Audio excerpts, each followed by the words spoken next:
Hello, my name is Lorrie. Welcome to my channel, We Are Quilters. It is Build a Block Wednesday. This month, in honor or celebration of my friends that have to go back to school next Monday, yes, August 12th, we are making a series of blocks to celebrate school. So in the month of August, we are making, the first block is an apple block with books underneath it, and then a schoolhouse, a pencil, and a block called Summer's Dream, because that's what students and teachers are always dreaming about, that, or if you're in the Northeast, snow days. So let's take a look at today's block. I got to thinking about where could I find a decent apple block? So I turned to my trusty antique EQ5 book just for ideas. And they do have a nice apple block. And then that got me to thinking, just a plain old apple block, 12 inches? Because I plan on making all of these blocks for this month 12-inch blocks. So that'd be an awfully big apple. So I decided instead, let me show you my vision, let me pull out the whiteboard. I am going to make a 12-inch block. Here's the high-tech stuff. So it's going to be a 12-inch block when it's finished in a quilt. I am going to use half of that for the apple.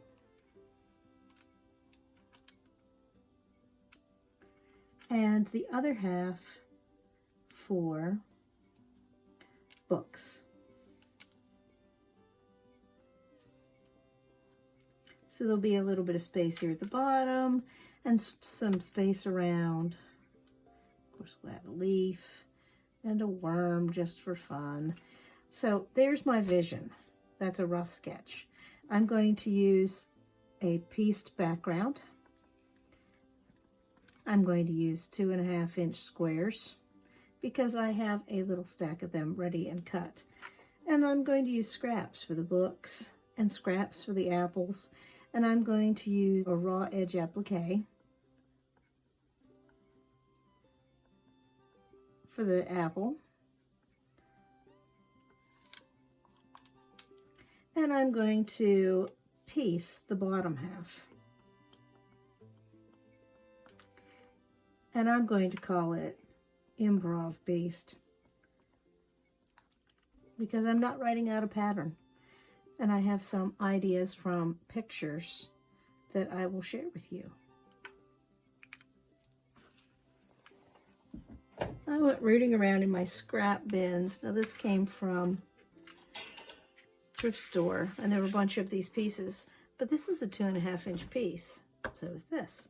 So I pulled that apart, pulled one of those apart, so I can use some 2.5-inch strips to do my books. So for one book, it will be blue. The other book is going to be like a maroonish, pinkish color. And then I have, for book pages, I have a variety of brown or tan stripes. And I'm going to add some thread stripes in there. So those will be book pages. And then for along the binding of the book, I thought I'd put some stripes on the back of the book. And I'll use that. And maybe even some red for stripes along the back of the book. I also, see, there's my variety of color of pieces. So if I'm doing 12 inches, it'll be 6 by 6. It'll take 36 squares. I am going to take a piece of scrap paper and I'm going to pull out red crumbs, things that are too small to cut into 1.5-inch squares. I'm going to start by making a 5 by 5 square and then trimming it down into the apple that I'm going to applicate. Oh, wouldn't that be a cute leaf? We'll just set that aside too, because it'll be a great leaf. And maybe another leaf.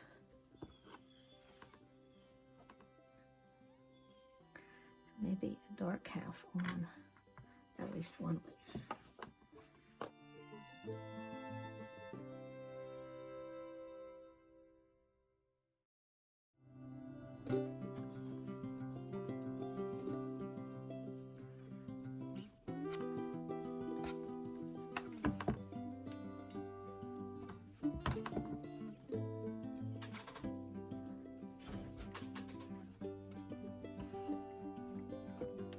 So let me get to piecing my top half, which will be 6 by 3, 18 of these blocks, and piecing the apple and the leaf. And I will come back to you and we'll talk about the books.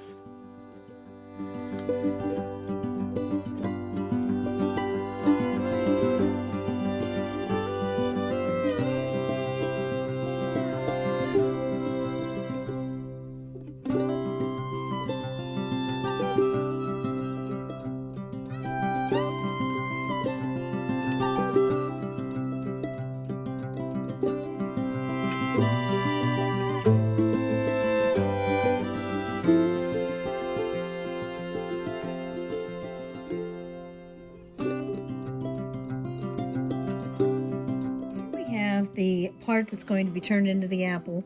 I know there's a little spot up here, but chances are I'm going to cut that off when I make the apple shape anyway.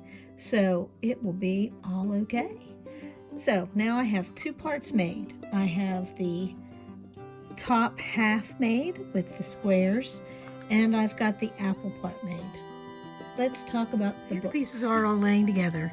The top half made out of the little squares, and I need to make this into an apple shape, and the pieces for the leaves and the worm right here. So let me pull out, I'm going to make the apple.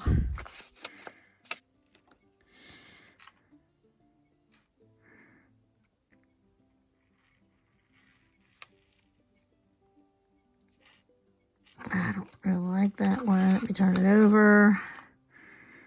Kind of place for the stem. They're kind of heart-shaped, but not. So I think that'll be the shape I use for the apple. Let me grab my paper scissors. You like that? Paper, paper, paper everywhere. Let me cut that out. And I'm going to use raw edge applique to put that on there.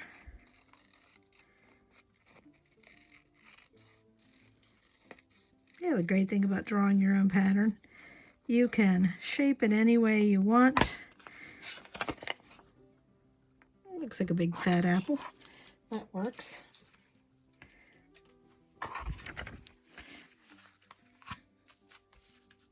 And I know this is paper paste, so I'm going to use a pair of paper scissors to cut it out.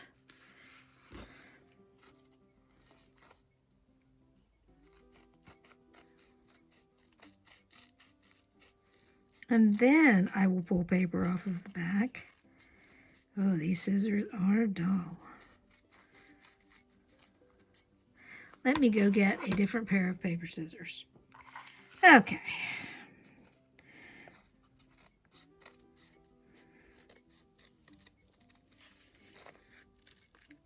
See, this is why you train your family not to use your good shears on paper. Oh, you know what I forgot? The piece I forgot? I forgot to get a stem piece.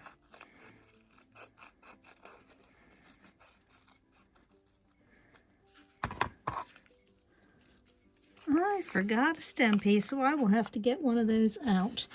And there's the apple. Isn't that will be cute? It will be cute. Let me go find something for a stem. I'll be right back. This was in the crumbs that were too small to...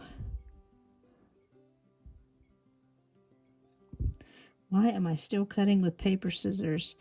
That is the question. And there's a stem. Cute, cute. Ah.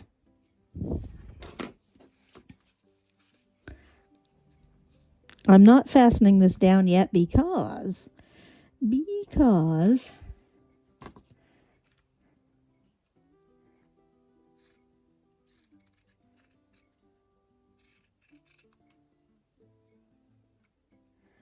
I want to piece the books together with it first.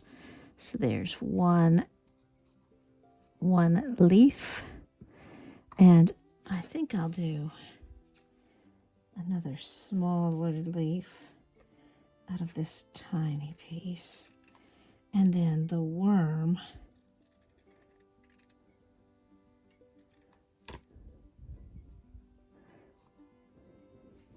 can be out of this fantastic piece. But before I do that, I'm picking up the fabric scissors because I am tired of trying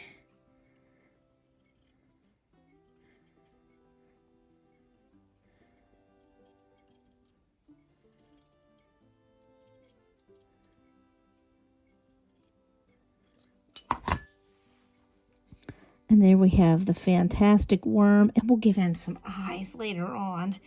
He will be great. So there we have it, little pieces.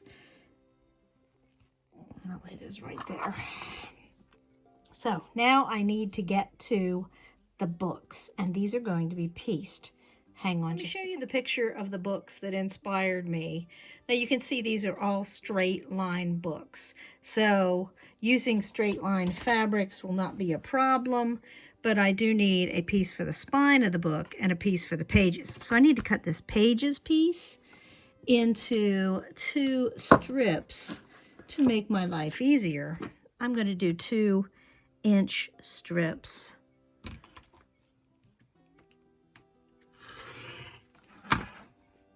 Now, I am going to take one of these pieces of fabric over to the sewing machine, and I am going to sew some pages on it.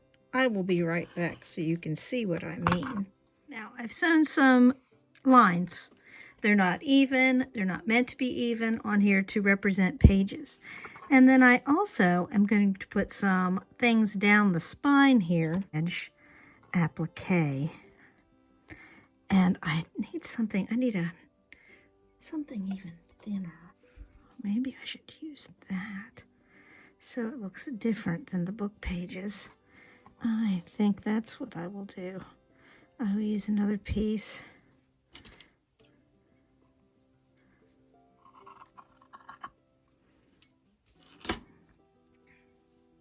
So I can make that look like a book spine.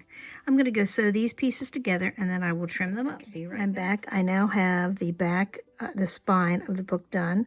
And now I need to, you'll notice that this is a lot wider than that. So I need to trim this down to 2.5.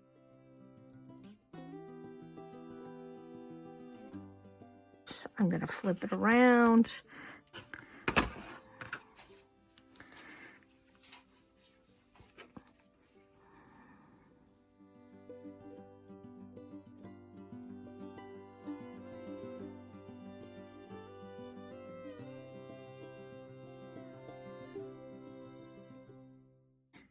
Open book.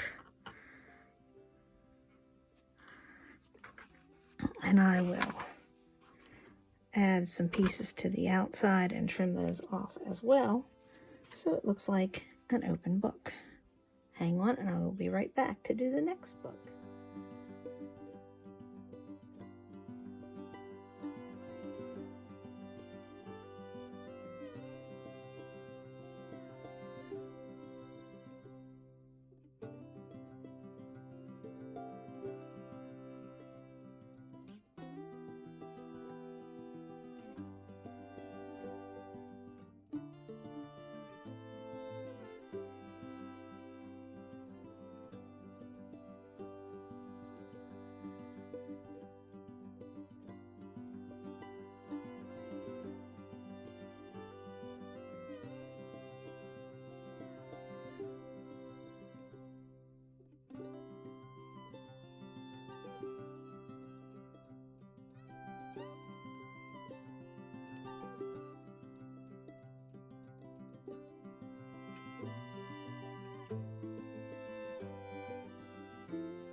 I need, since this is an improv block, but I would still like these seams to line up, I need to figure out where this is. So I'm going to measure.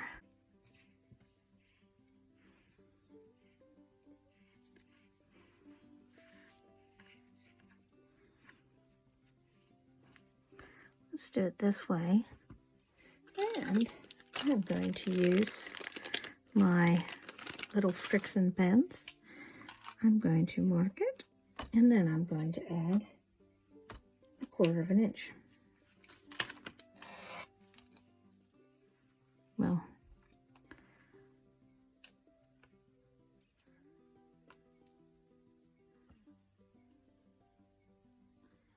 and that should give me the right size. If not, then I'll be using my seam ripper.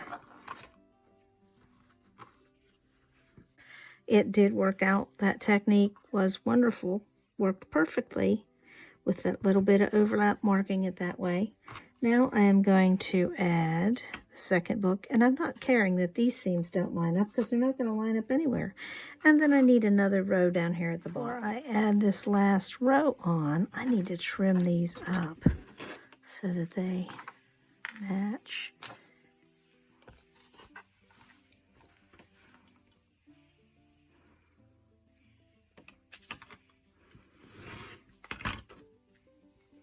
And then, of course, I also need to put the apple on there using raw edge applique. Background is all put together. The books are on there. And I'm going to put the apple on top.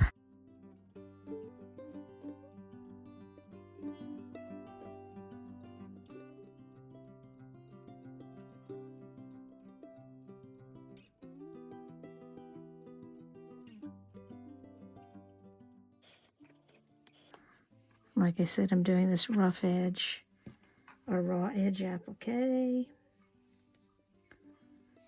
And there it is, block 1.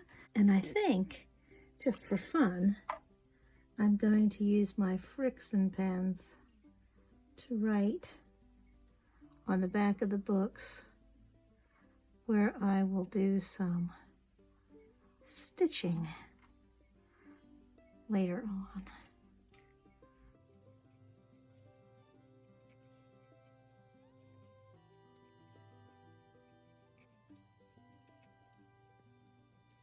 See you next week for the schoolhouse block. And see you Friday for Blabfest. Thanks for watching.